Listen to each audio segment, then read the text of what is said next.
What was your experience of the AIDS crisis like? It was kind of like being on a roller coaster, actually, because it just seemed like people all around were getting sick and dying at an unbelievable rate of just, you never knew who was going to die next. So it was just a constant movement of meeting people, connecting with the HIV community, and then watching many of them die, or not die, like me. And it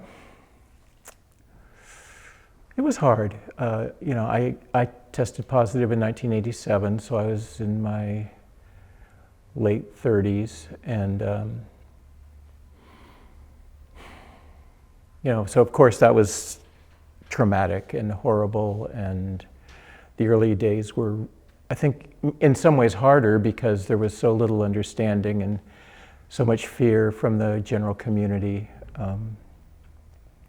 One memory that sticks with me always is being in a group of people in a meeting and being served tea, and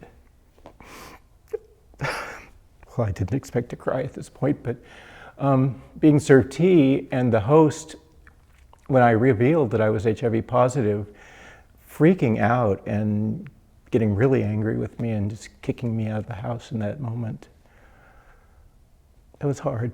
I didn't know I still carried so much feeling about it, but that was not, an isolated experience, and that's kind of how it felt like being HIV positive, and also not knowing just how it was passed. Although at that time I knew that couldn't pass HIV, but we were up against a lot of ignorance. And so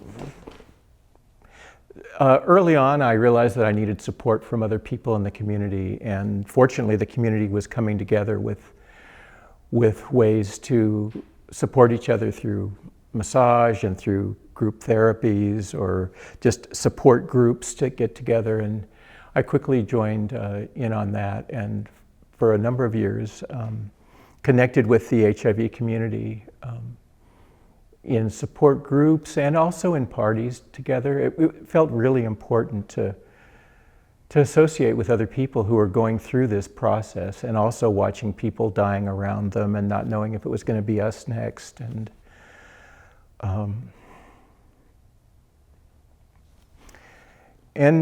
sometimes it was.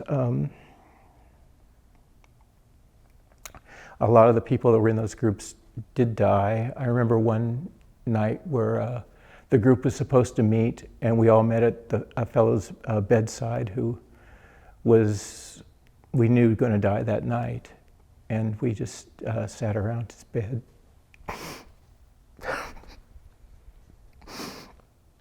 And kept company with him. And then he passed later on after we left.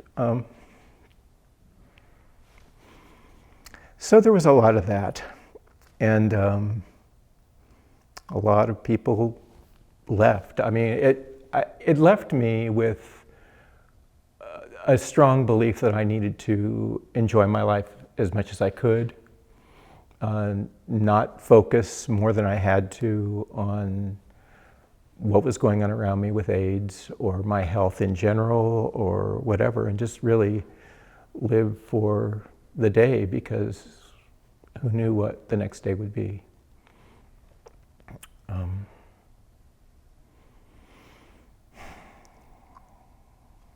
What else do I want to say? It was, in some ways I kind of miss the bonds that were formed during that time. There are people around town that, from that period, that I see, and it's really wonderful to see them, and the sense of why did we stay alive? And these other people who took as good a care of themselves or better than we did? Why did they die and we didn't? I have felt like I have a certain level, I hate to say it, but I have survival guilt. Like, why am I here and you're not? And I don't have an answer for that other than that life feels like kind of a wheel of fortune on many levels. You know, there's so many who knows whys to the whole experience of being alive and dying.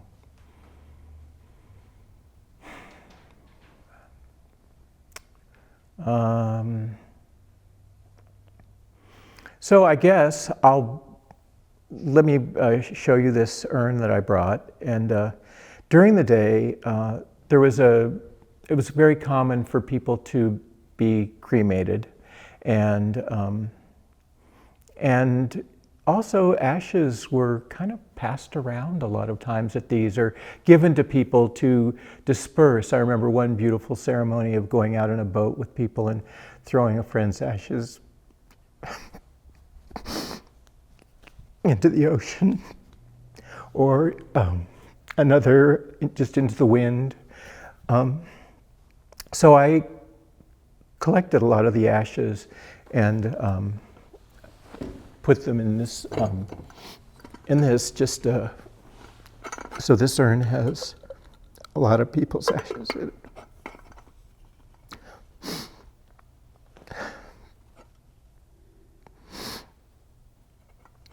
And I don't know, maybe one day it'll have mine.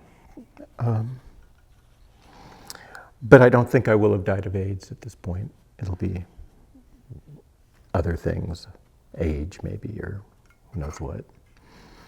But yeah, this has been a reminder to me of so many of the people that are gone.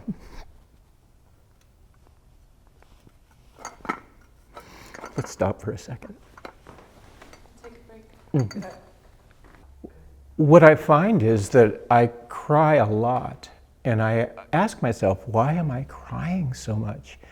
And I think that there is just a huge well of sadness that is left over from that period that is just there right below the surface. And it's I guess I'll live with it forever, but it bubbles up easily, and it can be in moments of happiness or sadness, but I just have a lot of, I guess, unresolved, and maybe they never will be, feelings that were generated during that period of the sense of loss and fear of losing more people. At this point, not to AIDS, but just, I feel like a large portion of my life has been focused on death, and happy to have survived it and not died yet, but kind of feels still like it's around a corner. How did you cope with all of that during the crisis and now?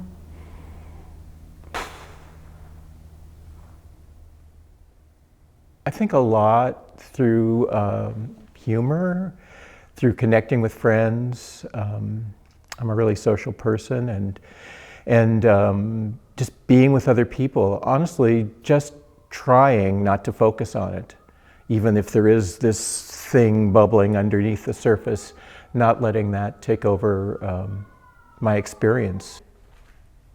Can you tell me about the role of play and humor and parties during the AIDS crisis? It was really important to lighten up because it was so heavy, and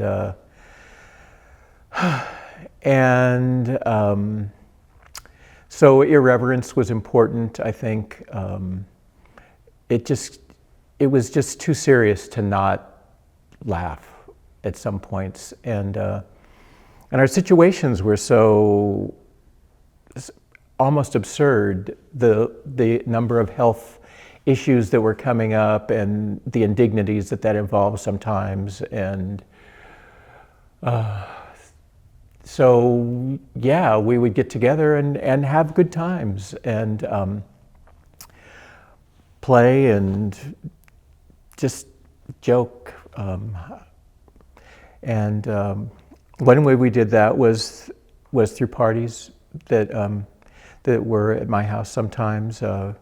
We started doing fundraisers for the AIDS Project, and they were really nice. They brought the community together at a time where we were all really, really going through this together. You know, everyone was losing friends or sick themselves or whatever, and it was just nice to have a reason to get together and to let people, in the case of the parties we were throwing, they were performance parties, so letting people be creative and do something fun other than just focus on the serious stuff that was going on around us. And they really were fun. And people, I think, really loved being able to just relax. And it felt good to give back in some ways. And people were extremely generous at that time with their time and their money and all that. Just wanting to help and be a part of something that was lighthearted. So, yeah, I'm really grateful to have been a part of that.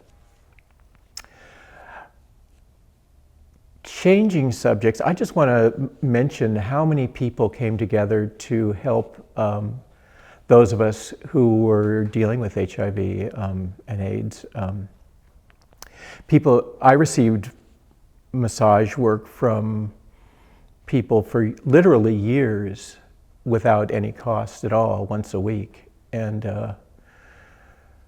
you know, that's just was such a beautiful gift. And it was men and it was women and it was some were heterosexual and some were straight. People came together and just wanted to help, and that, which was really beautiful. I do massage myself, and one not so easy thing was I was giving massage to a person, and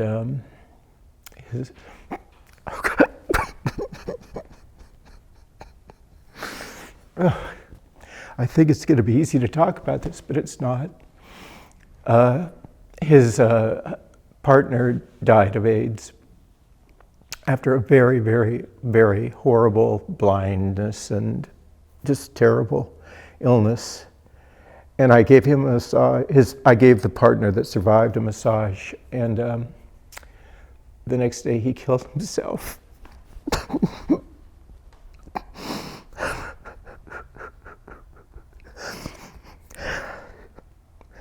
Just the sense of loss and hopelessness, helpless. What do you do, you know? I had no idea that was coming the next day after I had just, you know, touched his body and given whatever I gave him during the massage of comfort and support, and then just realizing that that wasn't enough.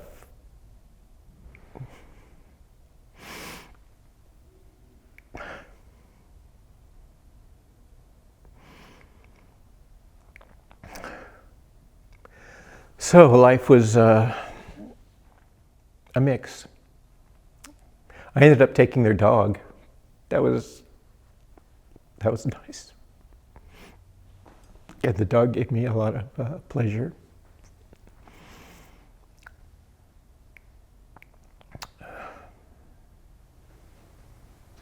How do you think Santa Cruz would be different if we hadn't lost all these people to AIDS? Well, if you think there's a housing crisis now, think of all those people that we'd have to be housing. Yeah, I mean, just so many personalities and creative talents that are, you know, gone. On another level, I think that, the AIDS crisis did bring people together, in terms of people opened their hearts to each other. And so on that level, I think that the community benefited from suffering and supporting each other. And I think that there's still some of that in our community today.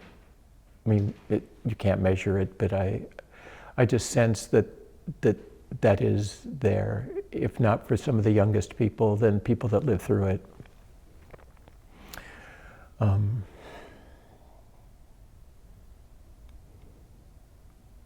I wonder sometimes what factors there are for younger people that bring them together. I would hope it's not a crisis like the AIDS crisis was, but I'd like to think that people are also, opening their hearts to each other and supporting each other, and that's what I want for our community. What do you wish people born after the AIDS crisis understood about it?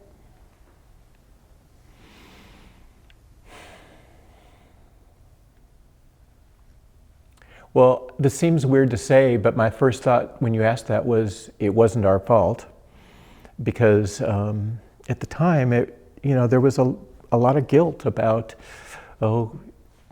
I put myself at risk. I did these behaviors, and I got AIDS, but it really wasn't our fault, or at least not entirely. And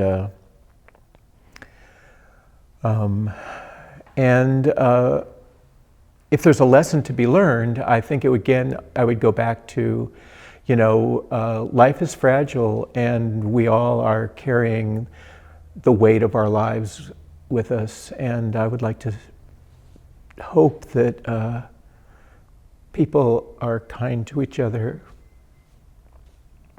and support each other in the tough times and celebrate the good times, and appreciate the community that we have here, because I think Santa Cruz is a thriving and generally loving community. So one of the things that, you were talking about play and bringing some lightheartedness to this whole really intense experience was that in parties, we would have people and invite them to perform in drag. And I think that for most of the people who performed, this was not something they did, generally speaking. It went from people who were, at that time, much older than I am now, to young people who one fellow had been a dancer with Ballet Trocadero, actually, so I guess he would not fit into the category of not doing it all the time. But people just invited to perform and let that piece of themselves, of dressing up in drag, more often than not, it wasn't really pretty. I mean, and that certainly was my intention, because at any age in my life, I have not been a pretty drag. But that wasn't the point. The point was to just enjoy and have a good time and see what it felt like to be in those clothes doing this thing.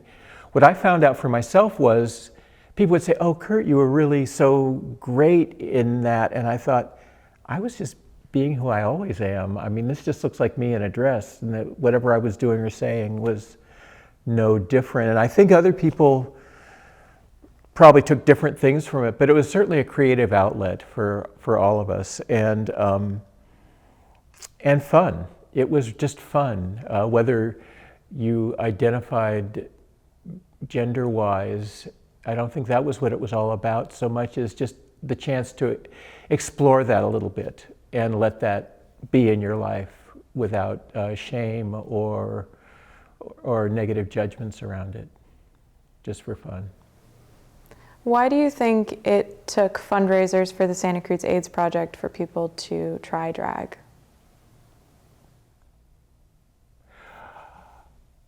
One, they cared about the AIDS project, but also I think that maybe they just wanted an invitation, just the opportunity.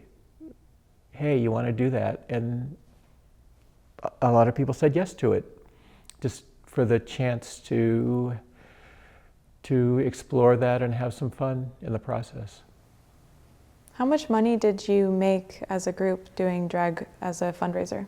I don't know exactly, but it was certainly well upward of $10,000, and probably ultimately by the time we were finished, there were 13 years of these parties. We called them parties with a purpose. We think it could have been close to $50,000. So, which isn't that much money, but when I think about it being in my backyard, you know, it's a lot. And I feel really proud to have been a part of that. And it was a community event. I mean, it was my backyard. I sent out the invitations, but the whole community participated. What did the invitations say? Just silly stuff. So how did this shirt come to be? Here, let me show it to you. Struggle equals survival, Santa Cruz. AIDS, at the time it was AIDS Action Network. There was a group of people who had come together to form this AIDS Action Network. And we were all going through this really difficult time and just really felt like this was another way of connecting with people. By wearing this t-shirt, we could recognize each other on the streets as people who cared about this issue, either because it was affecting us personally with our own bodies or the community at large. And so my friend Rich Mick came up with this idea of, well, we did it together, but he designed it and did a beautiful job. And struggle equals survival really was what it felt like, because it felt really important not to give up. And that wasn't always easy, because, I mean, you know, it's either struggle or die is what it felt like. You just had to show up and take your meds and do whatever and keep living day after day, in spite of how difficult that might be with all the things that AIDS brought with it in terms of health crisis. And so yeah, so this was a way of communicating that to ourselves and to each other. What motivated you to keep going, to keep struggling? I don't know. Well, I was enjoying my life.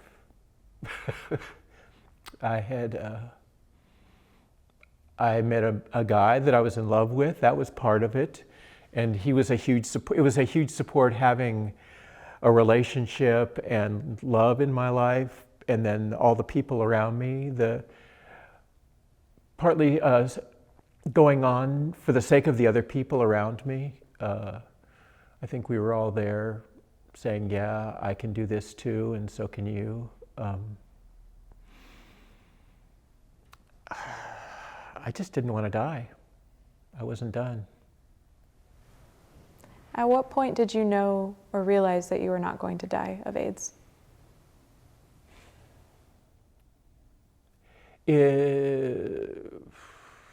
Well, medications were coming along and things were changing, and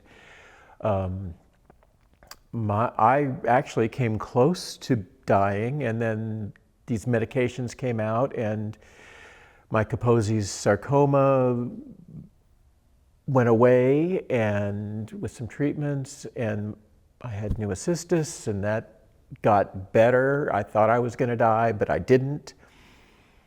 And then I didn't, and that was it. And I don't know how. It wasn't just one moment, certainly, but kind of a gradual easing of tension, I guess, of, oh, seems like I'm going to make it. And I did.